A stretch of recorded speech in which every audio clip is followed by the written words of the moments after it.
مدینہ شریف میں ایک پاگل عورت رہتی تھی۔ ایک دن ہمارے پیارے نبی صلی اللہ علیہ وآلہ وسلم مسجد نبوی میں بیٹھے ہوئے تھے اور یہ پاگل عورت آئی اور ہمارے پیارے نبی کو اشارہ کیا۔ نبی اٹھے اور دروازے پر گئے، فرمایا کیا بات ہے؟ وہ عورت کہنے لگی میں نے یہاں پر آپ سے کچھ نہیں کہنا، وہ جو سامنے میدان ہے وہاں جا کر کچھ کہنا ہے۔ کڑکتی دھوپ تھی، وہ بڑھیا ہمارے نبی کو لے کر ایسے ہی گھماتی رہی، ایسے ہی بے تکی باتیں بھی سناتی رہی۔ ایک دو گھنٹے گھمانے کے بعد وہ اپنے گھر کو جانے لگی تو نبی صلی اللہ علیہ وآلہ وسلم مسجد میں واپس آئے اور حضرت عمر فاروق رضی اللہ تعالیٰ عنہ اٹھے اور آپ کے پاس آئے۔ کہا یا رسول اللہ، وہ تو پاگل عورت ہے، تو اس نے آپ کا قیمتی وقت ضائع کر دیا۔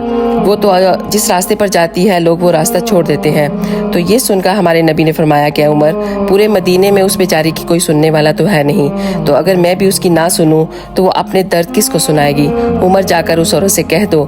ہمارے نبی فرما رہے ہیں کہ جب تمہارے دل پر بوجھ آ جائے تو نبی کی چوکھٹ پر آ جانا، تم بے تکی باتیں سناتی جاؤ گی، محمد سنتے جائیں گے۔ سبحان اللہ۔